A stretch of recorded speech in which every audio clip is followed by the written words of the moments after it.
Do you know the secret language of the pip? Well, as it turns out, it's actually a lot more complicated than just throwing a bunch of pips in a room with seeds. Why? Because these pips understand what is above them, below them, and to the left and right. So to optimize wild farming, you must know the secret language of the pip. Based on knowledge shared on my Discord channel by Radam, and also knowledge that was found over here in the Oxygen Not Included wiki, we can start to understand how a pip sees the world. And it has some unique behaviors. So a pip sees the world like this. It understands it in the form of plants. So if you have a planted plant here, it understands how many there are to the left, to the right, above it, and below it, and there's a different condition for each direction. So let me show you how this actually plays out. Using ladders, I can disable a pip's ability to actually plant in that tile. Now a pip will place up to 3 plants side by side before needing to have a gap between the plants.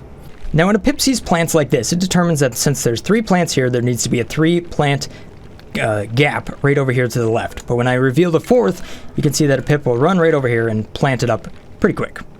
So just like that, you can see that we have a mealwood seed placed right over there. However, when a pip looks from left to right, instead of needing a 3 tile gap, it needs a 4 tile gap. So just like this, the 5th tile is now available. The pips will come over here and plant a mealwood seed right there. So when laying out a horizontal arrangement, it works best to work from the right to the left. A common horizontal arrangement can either be 3 plants side by side, or it could be every other tile just like this, working from right to left. So that would look something just like this. And at this point, you no longer need the ladders, so you can kind of replace this if you wanted to with something like planter boxes.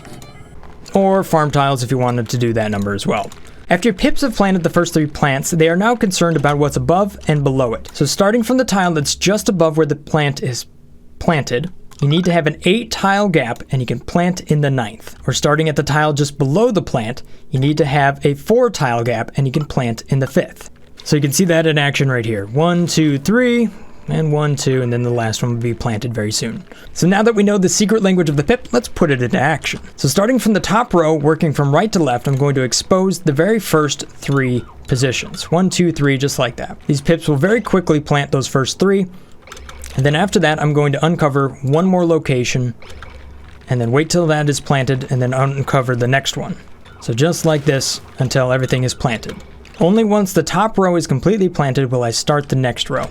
So there we have it, all my mealwood seeds are up there. Now down here I'm going to use a different arrangement. We'll do the 3x3s. So 1, 2, 3. You can see those 3 were planted very quickly. And then I uncover 1, and then the next one, and then the next one. This final row, I'll be doing arbor trees. So I'll uncover the first 3 locations. They require a little bit more space. So there we have it, 1, 2, 3, and then the final one right down there on the left. Pips can plant on almost any tile so long as it isn't difficult to dig. So one example where it doesn't work is something like obsidian, or wolframite, or neutronium. So there you have it, now you know the secret language of the pip. This has been a 3-minute tutorial. Thank you guys for watching, have a wonderful day, and I'll see you again next time. Stay awesome guys, peace. Brothgar, out.